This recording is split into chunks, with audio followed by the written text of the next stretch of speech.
Hi, I'm John McCarthy, and I'm back on the Redirect podcast, this time turning the tables so I get to interview the hosts to learn from them. Hello, and welcome to the Redirect podcast, where we have spirited conversations and tell stories about finding purpose in retirement. For us, retirement isn't an ending, it's a beginning. Time to redirect your energy, wisdom, and passion toward new horizons. Whether you've recently retired, are planning for that transition, or are years into this journey, this podcast is your companion in navigating this meaningful chapter of life. Well, today on the Redirect podcast, we are going to do something a little different.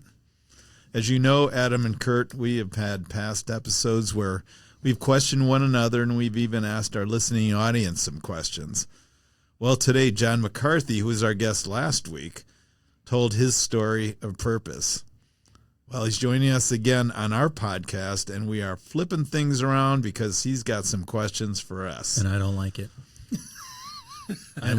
This is not the way this show's supposed to go. It's about trying new things, as we say in the Brewer household. Right. So guess what? You'll do just fine. So it's not about us, gentlemen. It's not about us. It's not about us. John, why do you feel the need to ask us questions? Yeah, well, last week we talked about how important it is to steward the wisdom towards the next generation. And here I sit in the next generation. I'm 45. I am looking towards the folks that have come before me for wisdom today. And I just want to be at your feet in a little bit to tell you what I'm struggling with in this current season and gain your expertise on it. Adam, you're now a part of the wisdom class. Thanks. It's nice to be here. Yeah, you're a respected sage. Yeah. So let's get started. You have a couple questions. I do. John, yeah. They better be easy. Okay. There are going to be some curveballs coming. Watch out. Jeez. All right. Why don't you get started? Yeah, so the nature of this is just to be authentic about some of the things that I think a lot about and say, wow, if we want to live in the rabbinical life that Jesus modeled, what does it look like to have rhythms of relationship of folks that we're building into and that we're being built into? And I just believe that this is a model of what this whole kingdom of God should look like here on earth as it is in heaven, where we come together and share wisdom and struggles. I'm sorry, you say rabbinical life. You said that a couple times. Yeah. Tell us what that is. Yeah, well, this was the way that Jesus walked the earth, where he was the rabbi, and he had those disciples that were sitting at his feet, learning intentionally, and this is the way that God's designed us to operate, but we are far from it. So this, hopefully, is just a little example of what this could look like. And that's why he didn't show up till he was 30. You couldn't start the rabbinical process until you'd achieved that age. There you go. Fascinating. Okay. Look at me dropping wisdom. Yeah, look at there that. It is. Mr. Wisdom, right here to my left. So, yeah, I'm in the middle of my career, I would say. I'm an entrepreneur, and I have a wife and 3 kids, 1 teenager, and a lot of expenses. The grocery bill is growing. Right? So there's all of these responsibilities, and there's this real tough nut in my life about how to make enough and not to overemphasize the importance of money in my trust factor in the Lord.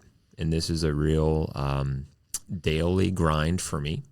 Work is not a daily grind, but figuring out how much to save is a real conundrum. And so I'm looking at men who now sit post their original career and are redirected in refirement. And I want to ask about this conundrum that I face. In God's Word, there's a lot of verses and even things that Jesus said about don't store things up in barns and watch out because money can be the root of all evil and the pursuit of it. Money is not evil, but the pursuit of it can be. And so I'm just eager to hear what you guys have to say about the reconciliation around the biblical mandate of saving for retirement, refirement, and what you've experienced compared to really trusting in the Lord's provision. Well, we learned from our past, as we learned from the last episode. I'm going to share a story. Just starting out with my wife, and we had our first child, Ryan. And I remember going to the ATM and going in there to pull out some money for the week, very early in our careers. And we'd get this slip that would say, here's the money. And it wasn't like hundreds of dollars. It was maybe $40, okay? And then there's our balance. And then we'd see discarded balances on the ground that would say $20,000, $30,000. And we looked at one another and said, one of these days, we'll have that. But at that time, we only had what we had. And what was really very fascinating about it, and I do this a lot, there's always a red thread. That week when we looked at that slip after getting $40 and we're realizing that we're a little short, all of a sudden out of the blue we got a check from Jackie's dad just because. That was like, wow, we didn't say anything to him, but it came. So there was an example of God provides. Hard work. You're doing what you can. You're making as much as you can make. Yes, it is, I think, important to put some money away. But then again, how much is enough? I ask that question right now, and I'm 68 years old. Do I have enough? I don't know. I don't know what tomorrow brings. I don't know if I'll be here tomorrow.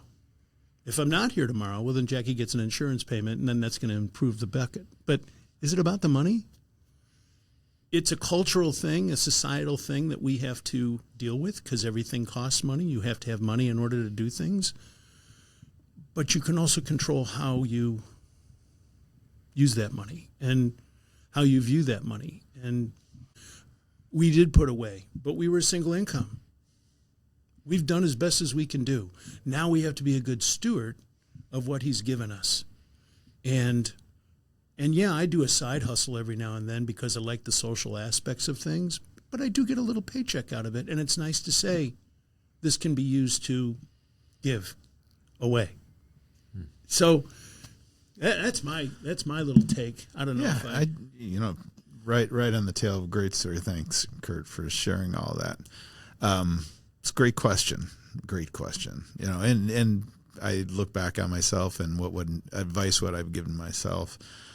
Because I would say, what I know now, it's like have enough to, support your purpose, So way back then, I don't know if you guys knew this, but I had fully intended to go on staff at Crossroads when I was 50 and had my first kind of discernment opportunity because I went in there and I was totally, Crossroads is starting. I thought I loved to speak on stage.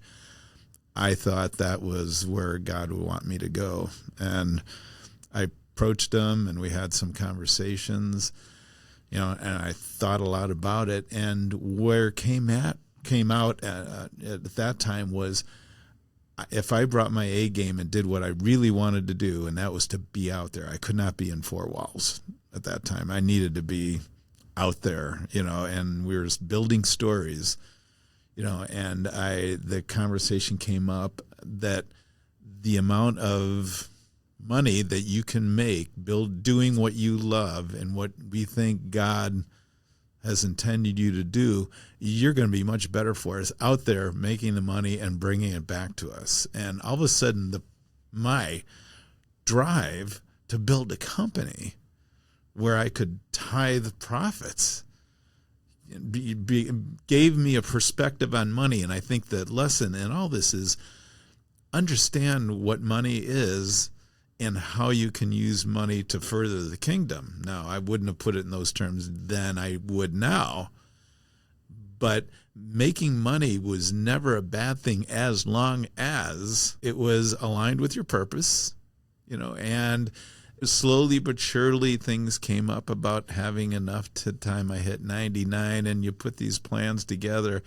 But my brain was wrapped around the fact that, gosh, the more I can make, the more I can give and the more I can use. And my goal now is to use everything I've got, is to burn up all that cash to do experiences, to do this, to do whatever my purpose is right now. That's the objective. But I think you can get wrapped around. When I first started, when I was 23, I wanted to make more money than my dad made. That was my goal. Sorry, this is probably the first time I've ever said that, but I was looking and my dad and I were big time competitors, and just healthy, but real. And that story in itself it drove me to, I'm going to make. And that was through the 70s and the 80s, which was a real, interesting cultural time where, it was all about you and you winning in the stock market and da-da-da-da. So at any rate, perspective, purpose for money, big time. And I mean, it's real, and you kind of, you've got to have that, and it's got to align. Was there, I'm sorry, that was a significant story, just to map your view on money. Was there a significant transition where you moved from a place of believing it was to, fulfill a purpose of making more than your dad's to fueling it for kingdom growth?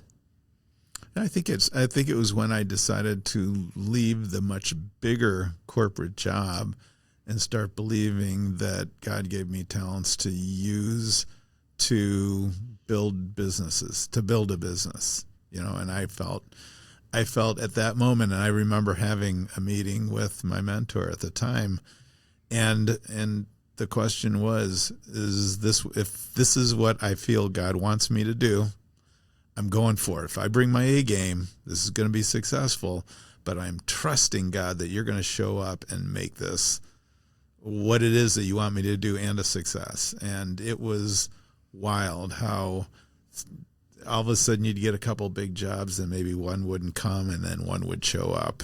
And I always trusted that God was going to bring something to us all the time, and he did. Wow. Awesome. Thank you. My answer to your question, you touch on a couple of things, is the grind. I think some of that in our culture, our times, that cloaked anxiety about, am I working enough? Am I putting away enough? Is it going to grow enough? Am I going to have enough? I think that's part of the human condition. I think the grind is that pressure is just part of the process.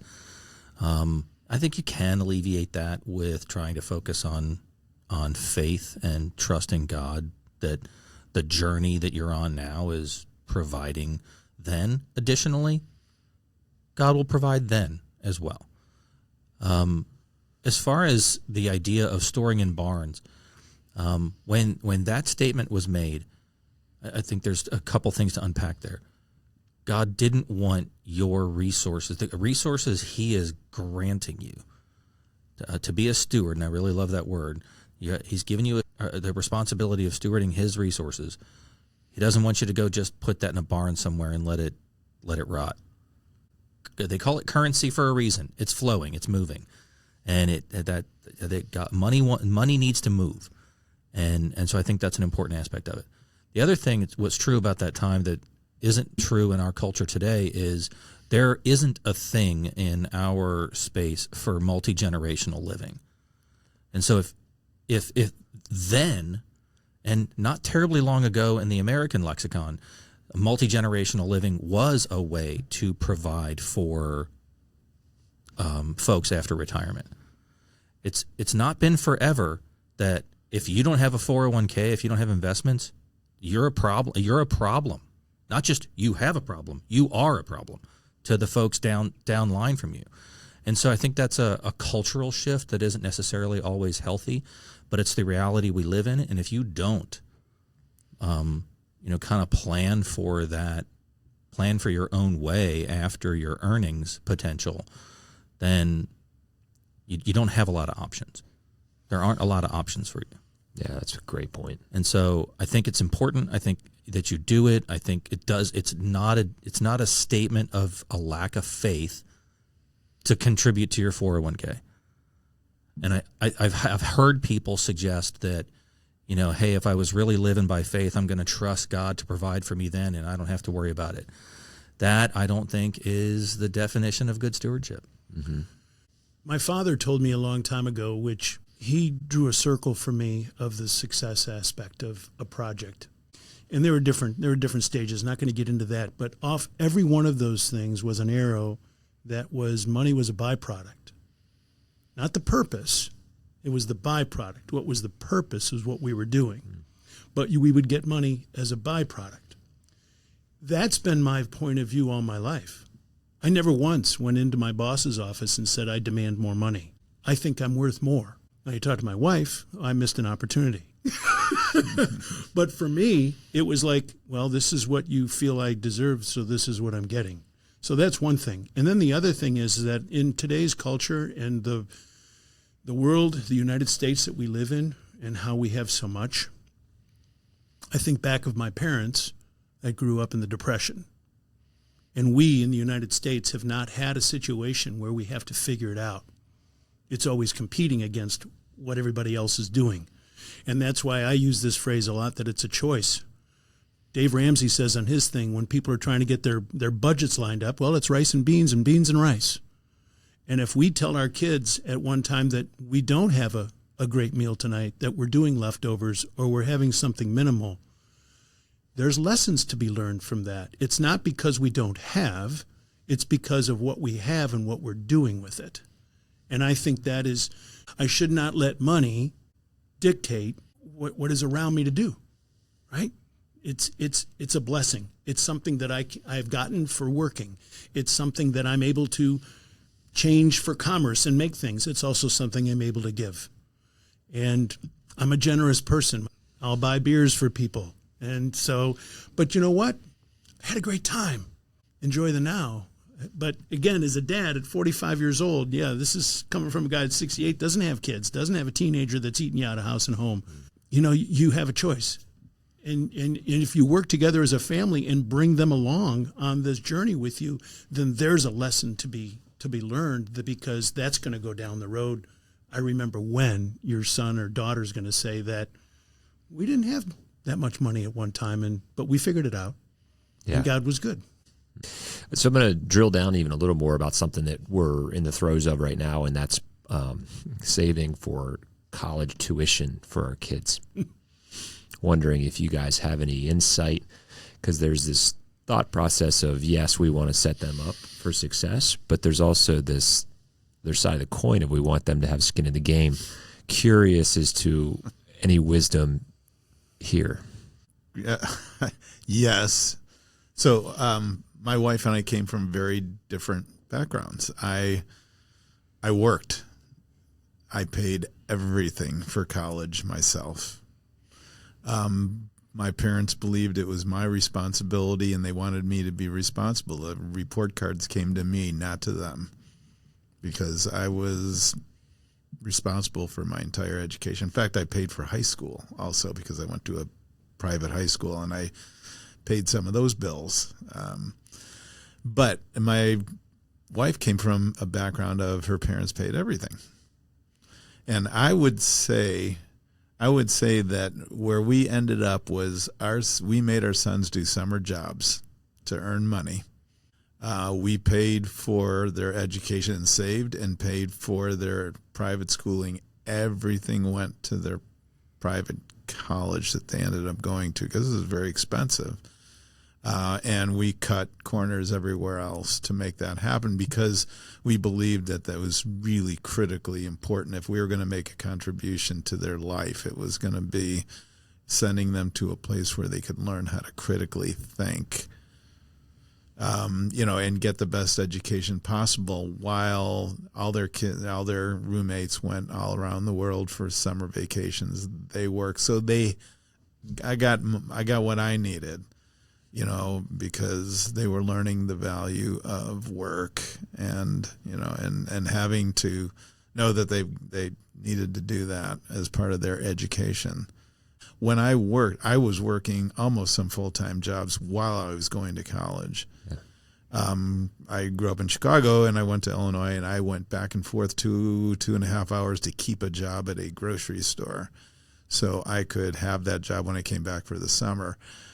That I didn't want my boys to go through, because I cheated the time I needed to study, and I was just trying to get through, and ended up, with a degree, and and it all worked out. God's plan. That's good. You guys have any insight here? I do. I graduated high school in 1989, went to college in 1990. And in 1990, I think my semester tuition was like $4,000. $4,000 will barely get you the books you need for a year worth of study now. It's really out of whack. And so I think unless you have measurable means, or unless you've been shrewd or prudent in your spending or investments, unless some of your parents are contributing to that situation, it's a heavy lift to fully fund all of it. I think the idea of them having skin in the game is important. It's tough to map. You can't predict what purpose is going to look like to them, what their life's course is going to look like. But if you just pick in vocations or tracks to encourage them towards, the earnings potential that there is in trade work in the years to come is exponentially more rewarding than a standard basic undergrad degree. So I think there's a lot on the table there. You contributing is probably going to be necessary. Them contributing is going to be necessary, and then be open to alternatives would be just my quick take on that. Love that. I graduated undergrad in 1980, and my parents. It was $11. That's how what it cost back then. No, I'm kidding. Not far. My parents paid for my college education, of which was 1 year at Buff State and then 4 years at BG.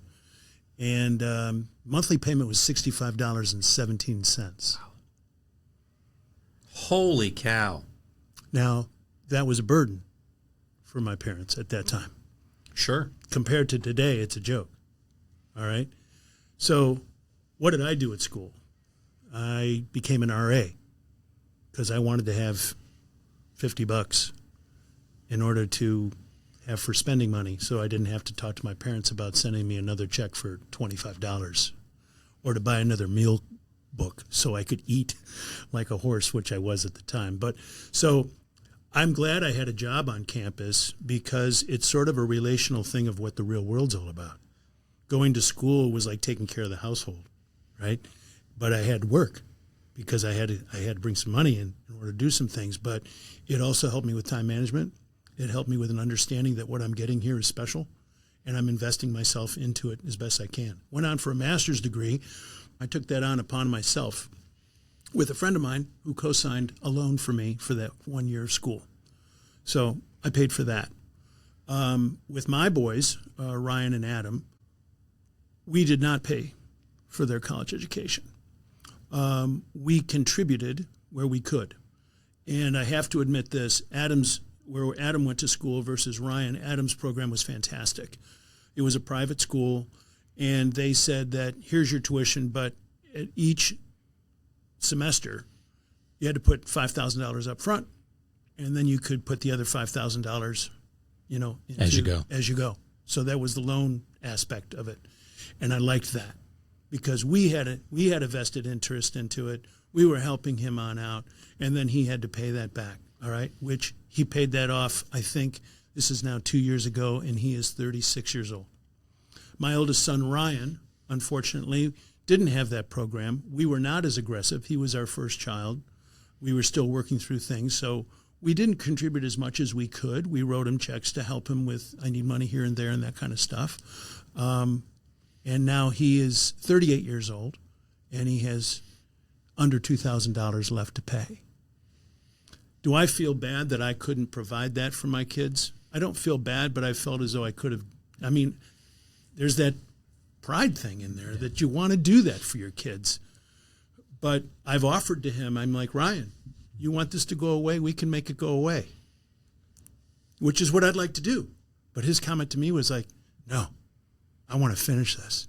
I want to get it done. I'm like, good for you. That's character. Good for you. And there's another life lesson. Wow. Yeah, so I'm taking away some through lines because one of the things in asking for this wisdom of three amazing men who have been there is that there's no silver bullet. It's not like there's going to be, oh, this is how much you need to save per month. This is not what we're talking about today. But the through line and the common denominators of the wisdom that you're teaching me right now. And first off, that you all alluded to is the relationship you have with your story of money and saving and even paying for college. And that's actually really critical, so you guys all talked about your story, and from that is where we make a lot of these decisions.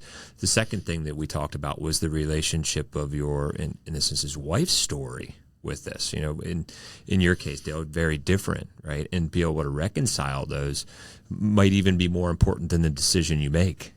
Yeah. Right? Yep. And I think there's real value in that. And then what we just alluded to is the character development of the decision. We don't want to rob our next generation of the character development. Great example of this. I think of we always talk about God's providence, but I love the definition of providence, which is timely preparation for future eventualities.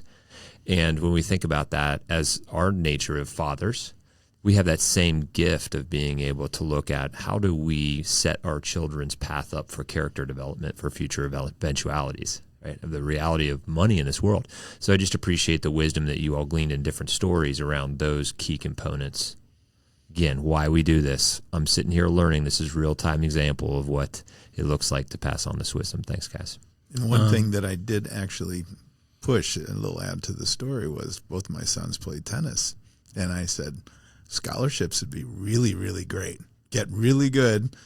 And my oldest son, and I love that he did this. He said he was a good tennis player. He played for his high school. Then was being looked at by a couple colleges. And he says, Dad, I don't want to go D1. I'm going to go D3 because I love the team aspect and I just want to be part of the team. But I can get some money, and I didn't say this as part of my story, but he was able to get some financial assistance when you couldn't in D3, not for the sport, but they were able to set it up that we got a little financial assistance because he was a good tennis player, and he brought that, and there was value in him seeing that was a contribution he could make. You mentioned God's provision. When God was giving the promised land to the children of Israel, it wasn't just a bow on the front door of the given cities. It wasn't just wonderfly furnished houses. You get a car. You get a car. It was not that. They had to go to war. Yeah. They had to fight battles. They had to work. And so the provision of God, the promised land, was not easy street. It was struggle. Yeah. It was war. It was years. It was loss. And so I think your notion of, don't rob our kids of that character building opportunity. I think the idea of crafting in your children a resilience and a preparation for hardship will be useful, because they'll know nothing of integrity or character where they're not invested with their own toil and their own sweat and their own struggle. That's what we've referenced adversity. That idea of facing hard times is how God builds character and how God builds people. And even in the gifting he has for you, it is born and crafted and forged in struggle. So good. Next question. Okay. Yeah. All right. We got to speed those up. We got like 47 more to go. That's one. Nuggets everywhere. Okay, so I'm going to go a little off script here, because one of the things that I heard you guys talking about was in this season of your life where you have been given a platform that you call the Redirect Podcast, and in this organization where you're trying to help others refire in the way that they look at this season, that you're really reliant on the Lord's provision. That you're really just not even trying to over-formulate business plan. You're just kind of surrendered to what God's going to do with it. And let me just tell you, as somebody that's building businesses and trying to steward well, I try to do that, but I also strive a lot. And there's this beauty of co-laboring with the Lord, right? No doubt we want to work hard. But I'm wondering if you could comment on the difference between striving, if you think back to some of your career ambitions, and where you currently operate, which I will call relying. Striving versus relying. Give us some wisdom for those of us that are maybe in the striving season. Striving. Yeah, you go. You got something? I do. Go. I thought you didn't have No, anything. I was like, who wants to go? Let's go, because I want to thinking, go. That never stopped you before, Adam. I know. Step right up. I'm working on me. My gosh. Trying to be more polite, more considerate. And don't just jump in all the time. Why does strife and what was the other word? Striving and relying. Why are they separate? Why are they striving versus relying? Yeah, no, I don't think that doesn't they have need to be. Right? I think they're necessary steps together. It's right foot, left foot. I think when we realize that we believe God wanted us to do this, we all bring our A game still. And when you said the striving for me sounds painful. We saw God put things in front of us, and which made it clear to us that this is the path we are going to take, and we all brought our own gifts to the table to make this happen. Which, gosh, I never felt like striving. It felt like this cooperation. If I think about the giant yoke of God and the three of us all together moving in this direction, and everybody bringing what they did. Striving back at work, I had the opportunity to own a company and partially own another company. There was always this pressure, which pressure created striving. And it was great because we got where we need to go, but it was probably more painful a lot of times. And this does not feel painful, so I don't put it in the category of striving. I think when you ask the question about striving, I'm thinking of the grind, the hard work, doing, getting your hands dirty, so to speak, get in there and really blister up with some hard work. And I think to some degree, in all of the meetings, all of the struggles and putting together, the content and the details and the technology and the schedules, we're hard after it. This isn't a cakewalk with what we're doing. And I think trusting God for results and trusting God for the provisions to execute, it goes hand in hand with the grind and the struggle and the doing the hard work. Yeah, that's good. I appreciate that. Yeah, even this is wisdom to me who might view this differently as separate, but quite frankly, they could be very much integrated the way you put it, left foot, right foot. I love that. We will rejoin our conversation in just a moment. Thank you for listening to the Redirect Podcast. We appreciate your support. Do you love what you're hearing? Don't keep it to yourself. Follow the Redirect Podcast on Apple Podcast and Spotify and never miss an episode that inspires your next chapter in life's journey.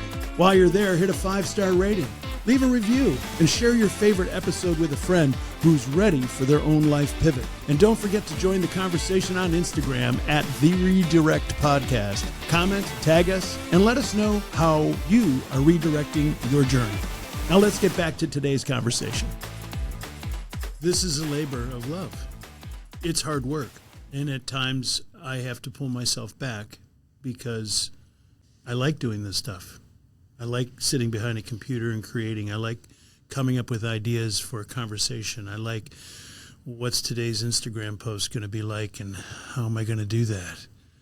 Was that in the beginning of it all? No. It was to help a person to transition from career to retirement and to answer questions and to have a conversation. As I said, the bigger picture to this whole thing, yes, we talk a lot about details. We talk a lot about subject matters. It's awareness.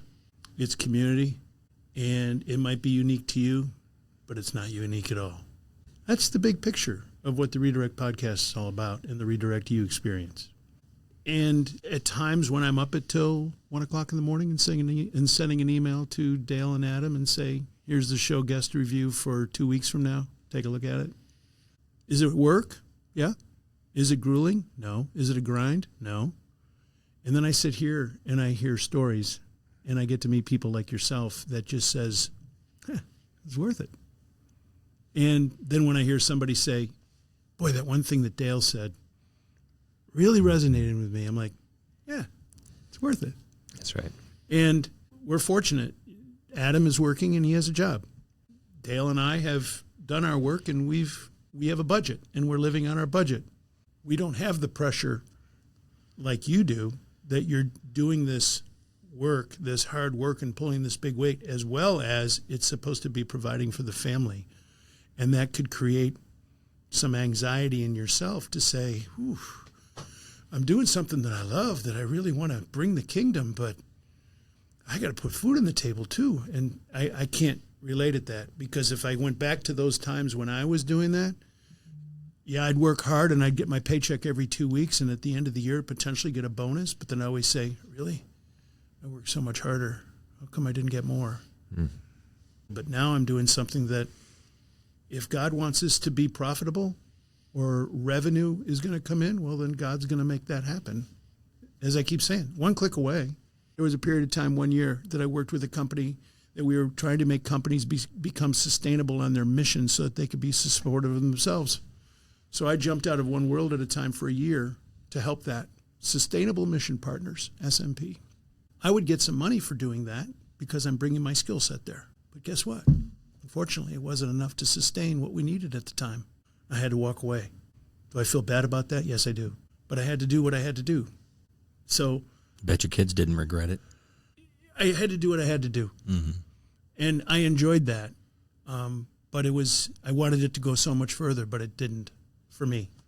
It's still happening. They're doing some things to a degree, but that's great. So well, testimony creates culture.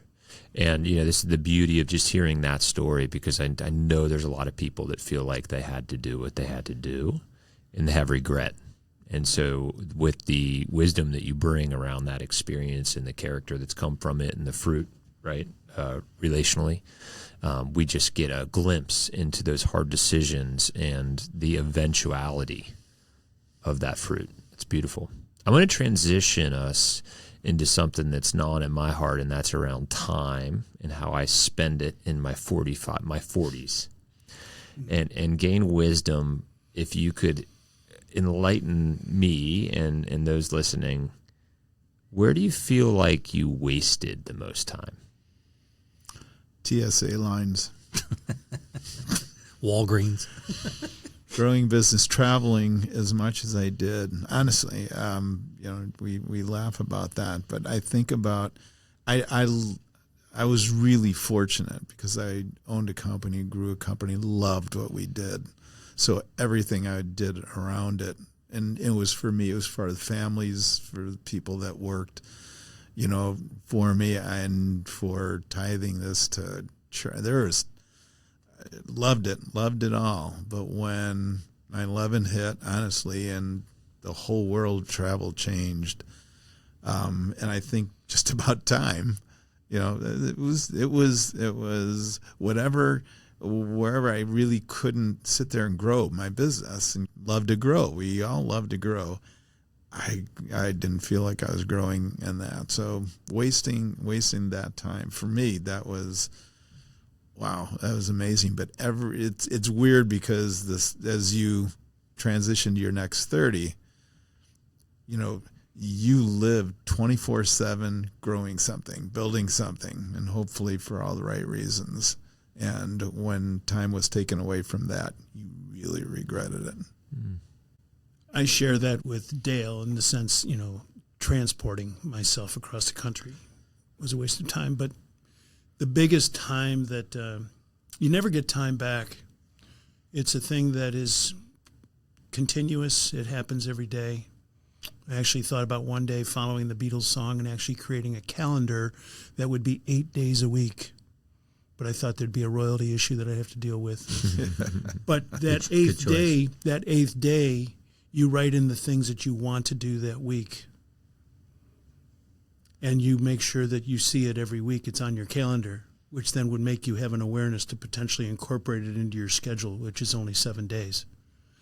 And that was sort of a concept that I had. And the biggest issue with time, the time that I wasted the most, was when I wasn't physically working, but my mind was working on work, which removed me from being present, which removed me from relationship with family and friends, which removed me from being content, which removed me from the awareness of what's going on around me.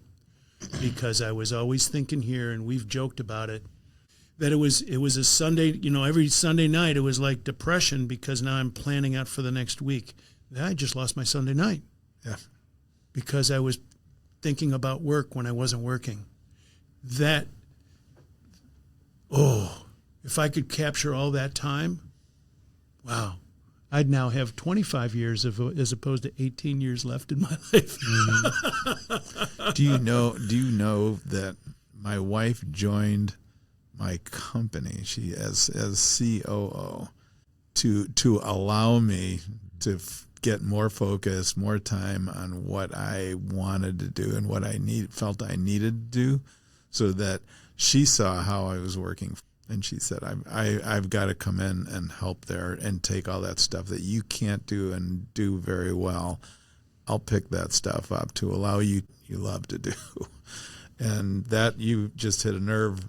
Again, Curt, just talking about the loss of just being present. That's big. That's big, and it's serious, and it's an issue. I have a slightly different take. I do agree with Curt's idea of focusing on the things that were upcoming and being physically present but not mentally engaged. I think that's probably something we all strive to work against. We high achievers, highly involved, multiple tentacles of connectivity into different avenues. It's tough to bifurcate your focus into where I'm just here. So I think that's a real thing. Additionally, I had an old family member that his whole existence was just wrapped in regret. Just always, man, I wish I wouldn't have sold that house. I wish we'd have not, taken that trip. I wish we wouldn't have done this. Wouldn't have done that. The nature of your question implies regret. I personally like the idea, and maybe it's a foolhardy effort, but I like the idea of trying to keep short accounts with God. I like the idea of trying to use the best decision methodology.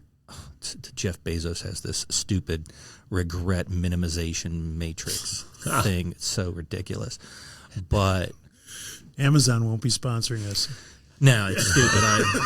We don't. Well, I'll take that off the list. Yeah. Okay, I'll cancel that meeting this week.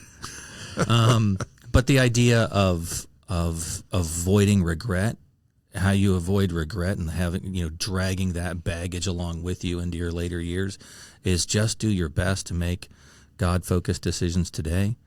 The other advice I would lead on to offer with that is balance. Live in a world where things stay in balance. Your time investment for work, your time investment for yourself, your time investment for your family, your time investment for your hobbies, interests, and extracurriculars. Keep that in balance and make the best decision you can today, and don't sweat how it turns out. Results are up to God anyway. Time takes care of itself, and there'll be lots of things in your life that you will wish might have turned out differently. You can't go live in the past.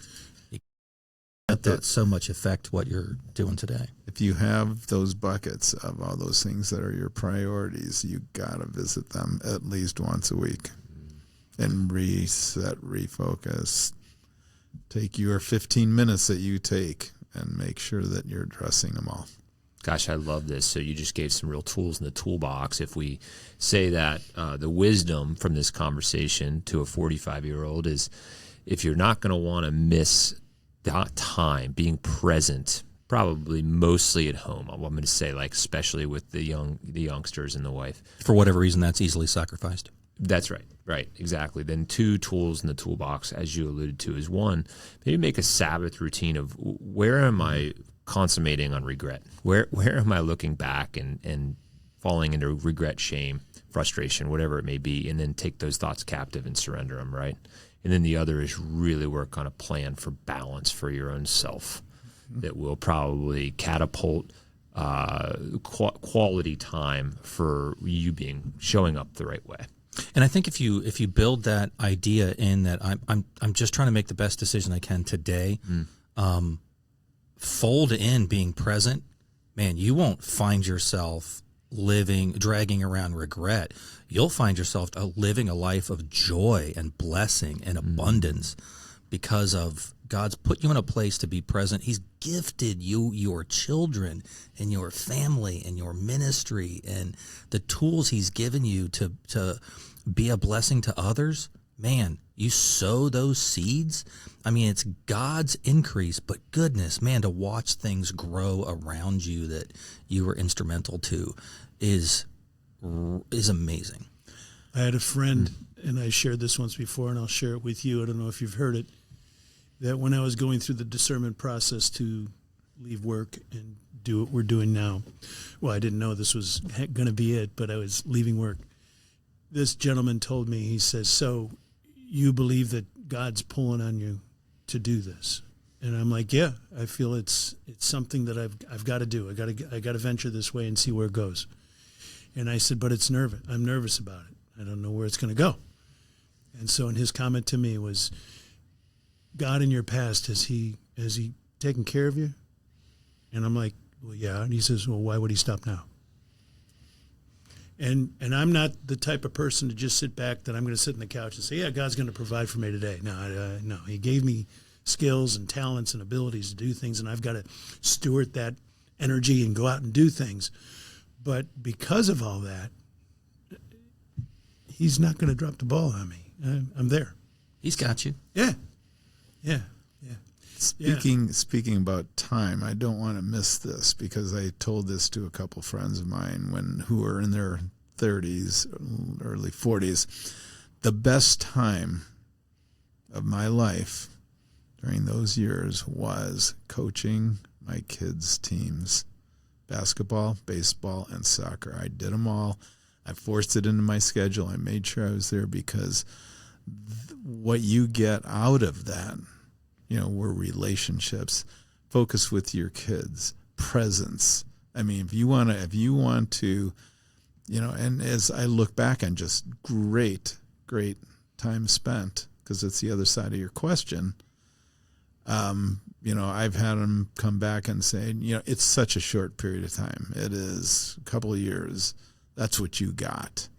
And I'm realizing that as a grandfather now, because time with my grandkids, that's going to be about, from 2 to, 10, 11, 12 before they want to hang around with their friends. It's a fast, short window, but I invested heavily. I made sure that I coached all my kids' teams, and that was a powerful opportunity to bear witness to the kingdom while you're spending time and developing relationships with parents and the kids, and don't miss that. Yeah, that's good. So on to that part of the question around time, now that you are where you are, what are some of the other examples of time best spent where there was the strongest ROI, return on involvement, in the time you spent? With my son, Alex, he has challenges in his life. And when I would be out breaking down the world and having all the world's problems on my shoulders, I would look at him and he would say, hey, I like my life. And I needed to be more, which I am now, in his life to appreciate today's word, Dale, of simplicity, that the simple things are probably more impactful than all the things that we think are huge and big. I agree with that completely. For me, it's Hot Wheels, bike rides, creeks, and I did get to do some fun stuff with ministry that really built a lot of really rich stories. But the memories I have of throwing football in the park with my kids. I was all-time quarterback and, running routes and playing Hot Wheels and throwing rocks in the creek and just countless time. I hope they remember that as much as I do. I hope it was as foundational to them as it was to me. And the simplicity of those Hot Wheels, just basic stuff, is how those years are formed. You guys, that was really rich. One of the things I'm taking away is we have this persona that we're trying to build in our 40s around our work life. Yeah. Is that the things that you just said that were the most valuable in the way you invested your time and your talents don't show up on your LinkedIn page? Nope. Not a bit. And, it's the simple stuff. And I just think that my generation really needs to hear that.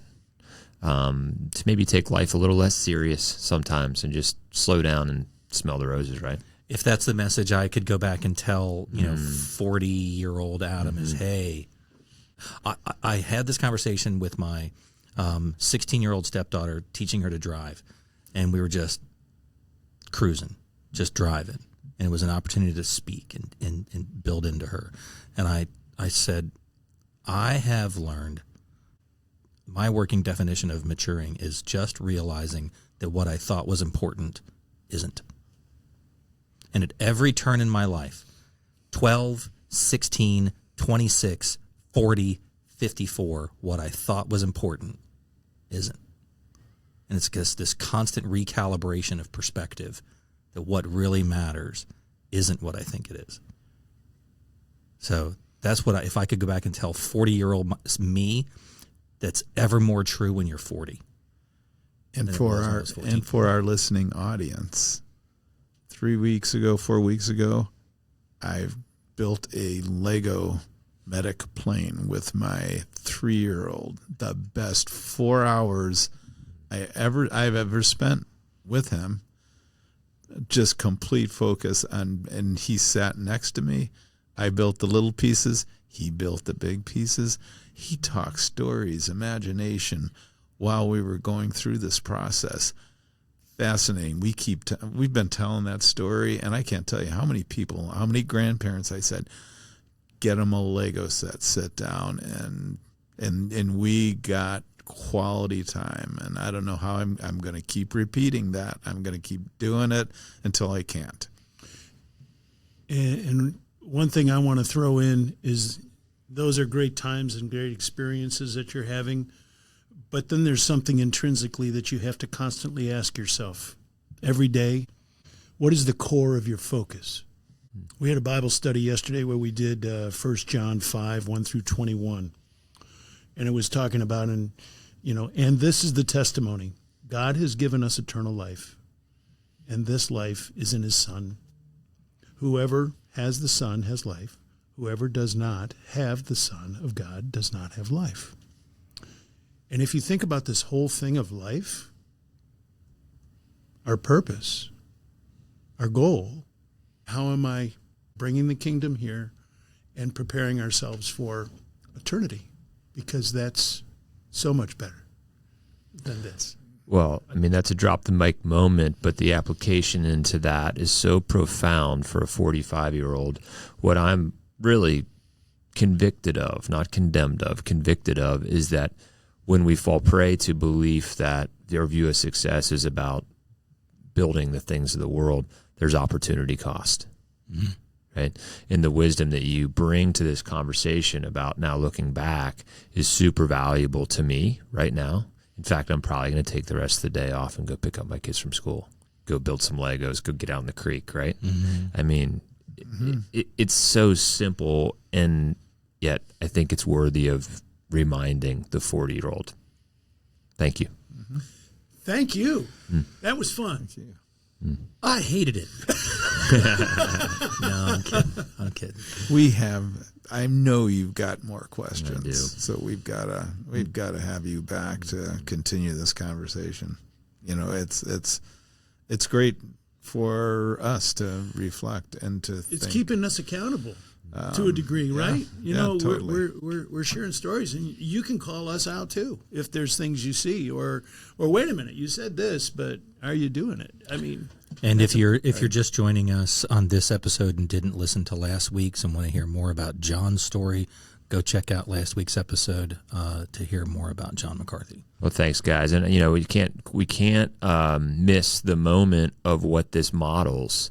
And that is you, by preparing a little bit and by sharing these stories, just pass along some of the part of your legacy, the wisdom that we need so deeply in the next generation for growth in me so that I can build that in my kids. And that's the way God's story perpetuates. So let's just ask all retirees, refirees, those that are being redirected, to take their story very seriously and think, where are there nuggets that I can pass along? Who is it that maybe I can just sit and have coffee with and, just answer those tough questions. So thanks for modeling that today, guys. Thanks for joining us on the Redirect Podcast. Big thanks to the University of Cincinnati's 1819 Innovation Hub for allowing us to use the eSports recording studio to record today's podcast. Catch up on all of the Redirect Podcast episodes on Spotify and Apple Podcasts. To begin your Redirect journey, head over to redirect-u.com. Want to connect with the Redirect team? Feel free to email us at info@redirect-u.com. Remember, there's purpose in your life, so find it and go do something about it. hey, I've got one more comment. The Redirect Podcast is presented solely for educational and entertainment purposes. We engage in an open, honest conversations about personal growth, life transitions, and the lessons we've learned through our own experiences. While we speak as experts in our own lives, we are not licensed therapists, medical professionals, or certified coaches. The content shared on the Redirect Podcast is not intended to be a substitute for professional advice, diagnosis, or treatment. Always seek the guidance of qualified professionals for any physical, mental, or emotional concerns you may have. We're grateful to share this space with you and hope that our stories inspire reflection and connection. If you're in need of more support, we encourage you to connect with a trusted professional who can help.